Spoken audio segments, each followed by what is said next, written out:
Modern scientific revolution, starting with Galileo essentially, was aimed to construct a picture of the world that was mechanical, an idea that the world was a machine, a big, complicated machine made out of things like levers and gears and so on, which essentially could be constructed in principle by a master artisan. Of course, nobody's smart enough to do it, but it had that character. It's the kind of thing you could construct, like a huge clock or something like that.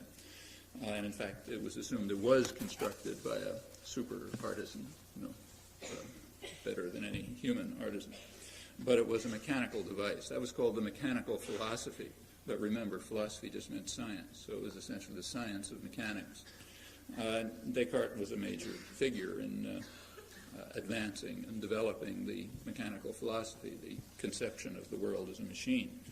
The idea was, from roughly Galileo on, to overcome the mystical character of neo-scholastic science, the reigning physics of the day, which held that the world was operated in terms of mystical forces. So if, say, a flower grows from a seed, that's because it has a vegetative force. And if something falls to the ground, it's because that's its natural place and where it wants to be. If two things attract each other, it's because they have a sympathy, and if they repel one another, they have an antipathy. And if I see a cube, let's say, rotating in space, it's because the physical cube, the form of the cube rotating in space, flits through the air in some fashion and gets into my brain. And in my brain, there's a cube rotating in space, so that's what I see. These are the kinds of conceptions of the physics of the day, the physics and physiology of the day. And the goal of the mechanical philosophy was to try to get rid of all that stuff and account for everything in terms of strictly mechanical principles that could be understood, principles that we see when we see a machine, parts of a machine working, and try to show that the whole world works like that. Well, Descartes made a lot of progress in this. He extended the mechanical philosophy to, he thought he extended it to the biological world, to a good part of human nature. So, for example, probably his most lasting scientific contributions, the ones that can really be restated in somewhat different forms today, had to do with his theory of vision.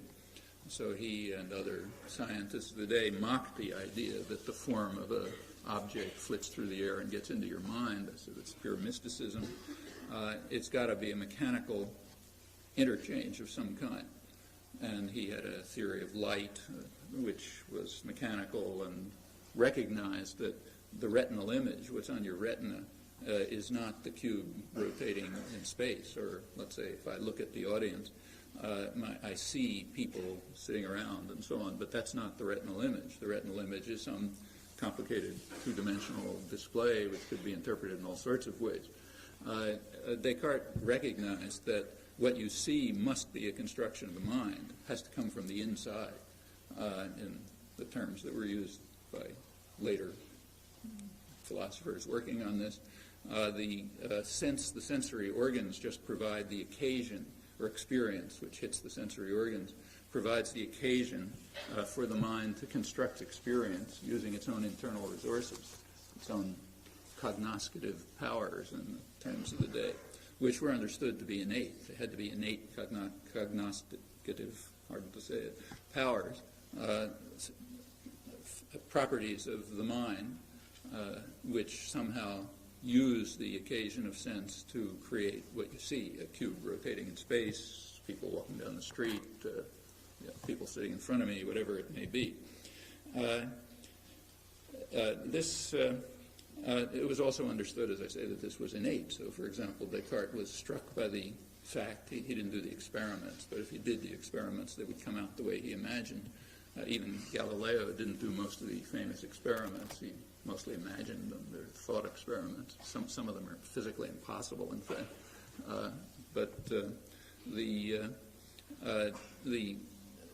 Descartes did a thought experiment, which is undoubtedly correct. He asked, how is it that if you have an infant who's never seen a triangle, let's say, and you draw, suppose I were to draw a triangle on the blackboard, and the infant were to look at it, what the infant would perceive is a triangle. But in fact, what I drew is certainly not a triangle. I mean, it's some physical thing which couldn't possibly be a triangle. I mean, maybe two of the lines wouldn't quite come together, or one of them would be curved, or whatever. So why is it that the infant perceives a triangle, maybe a distorted triangle, and not a perfect image of exactly what it is? Why is that the case? And if you do experiments now, you find that is the case. Well, his conclusion was that it must be that the innate structure of the mind is based on principles like those of Euclidean geometry. And on the occasion of sense, the mind simply constructs a triangle, and whatever the sensory object is seen as some distortion of what the mind constructs. All of this is, and then he had theories of how the sensory image gets into the mind, which constructs those things and so on. Mechanical theories, which we wouldn't put in quite those terms today, but can be restated in modern terms without very dramatic change apart from the mechanisms. All of this is quite plausible, and in fact apparently true in a modern reformulation. And modern neurophysiology and perceptual psychology is giving sharper accounts which are roughly of that kind. Descartes pursued this as far as he could. He wanted to see how far you could go in giving a hypothetical account of the way the world could be a machine, up to things like human sensation and perception. And he concluded that you could go quite a long way, but that some things were left out. What was left out primarily was acts of human will, which he said are our most noblest possession, the only thing that's truly human. So there was a lot of interest in those days in automata, just as there is today. The automata at that time were complicated devices, that were made by master artisans and did all sorts of amazing things. And the question naturally arose, what's the difference between a human and an automaton, if there is any?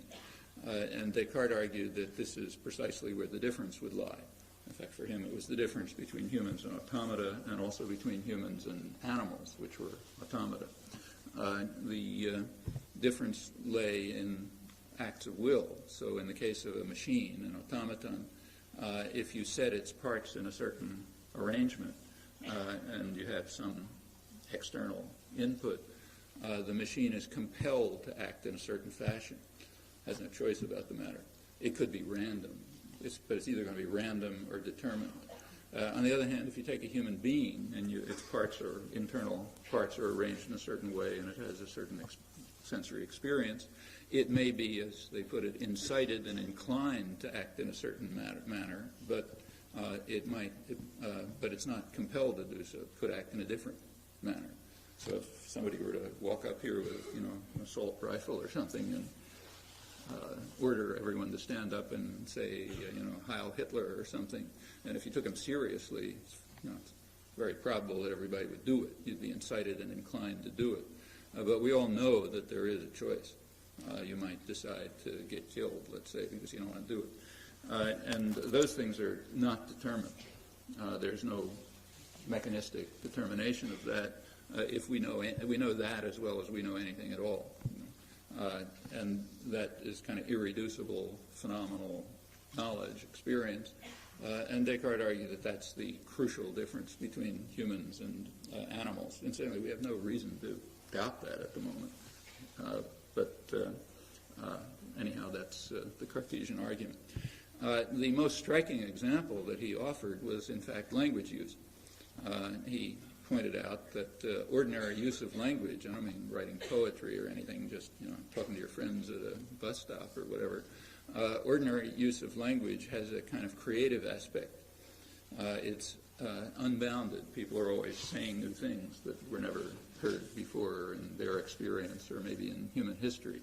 They don't know that they're new. There's no way of knowing whether a sentence that you just heard is one you've heard before. It's impossible. So ordinary human interchange with language is constantly innovative and productive and unbounded. In fact, it's infinite in a technical sense. On the other hand, it's also undetermined. So you can't determine what a person's going to say on the basis of the situation that they're in or the arrangement of their internal organs. On the other hand, it's not random. So it's not caused by situations or internal states, but it's somehow appropriate to situations. It's coherent. Other people understand it. It evokes thoughts in other people, which they could have expressed that way themselves if they had had the thought, and maybe they do have the thought after they hear the expression. So this collection of properties of being unbounded, undetermined, uncaused, but appropriate to situations, coherent, evoking thoughts in others, and so on, that's a kind of creative aspect of language use.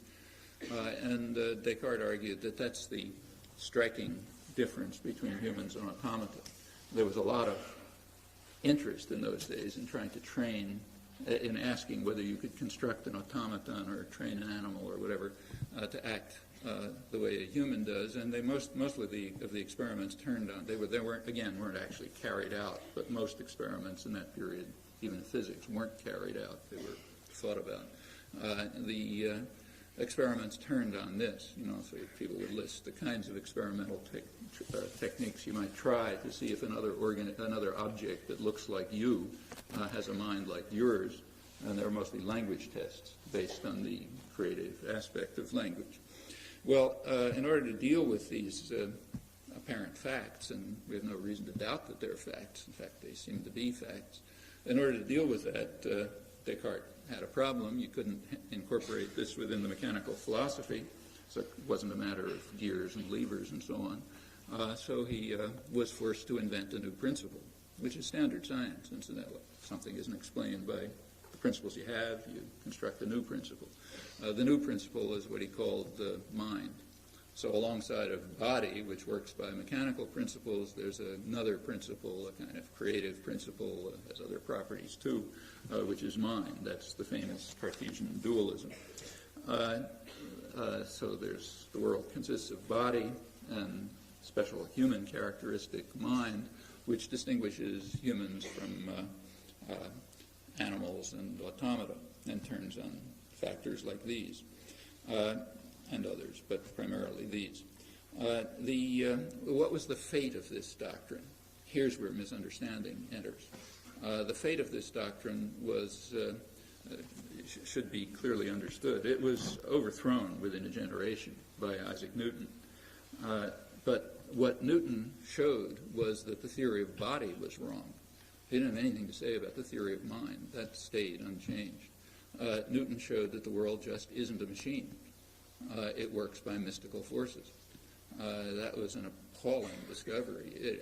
Newton considered it a total absurdity, and to the end of his life tried to overcome it, but it was apparently true. Namely, the force of attraction does not involve contact. So I can, unbelievable as it is, move the moon by lifting my arm. And that's just the way the world works. It has mystical forces. As I say, Newton regarded this as a total absurdity. He was sharply condemned by the scientists of the day, the leading scientists of the day, for returning to neo-scholastic mysticism with occult forces, as they were called, that made the world work and showed that the world couldn't possibly be a machine. And these were unintelligible forces. We couldn't understand them. They were mysterious. I mean, common sense tells us that I can only make something move by touching it, by being in contact with it in some fashion. But Newtonian physics said, no, that's not true. There's an occult force that allows you to make things move, and that accounts for the terrestrial motion and planetary motion and the tides and so on and so forth. Well, as I say, this was considered a total absurdity, but it was apparently true.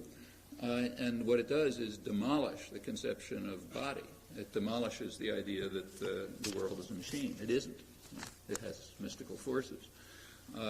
It's common these days to ridicule the Cartesian idea of the ghost in the machine. The mind's a ghost inside the machine, but that's misunderstanding. What was exorcised was the machine, not the ghost. The ghost stayed where it was. Turned out the world was not a machine. There are no machines in the sense of our common sense understanding. And the mechanical philosophy, the physics of the day. So that goal was undermined. It turns out the world is indeed unintelligible to us. We have to accept the existence of mystical forces. We can try to develop an understanding of the principles, and doctrines about them, and so on, but they're not intelligible to human understanding, and the mind stays where it was. These ideas were more, I mean, this was, like I say, a kind of an outrageous discovery. Newton tried to overcome it to the end of his days. Well into the 20th century, physicists were still trying to construct some kind of mechanical conception of the universe. By now that's finally been abandoned totally, and people are accustomed to even more mystical notions like, fields, which are mathematical objects but still interact with one another, electromagnetic forces, a conception of space and time which eliminates any notion of solidity or, in fact, all of common sense is just gone. It's not even considered relevant at this point. Yes, the world is unintelligible to our common sense, but that's just the way it is. We do the best we can in trying to construct doctrines about it.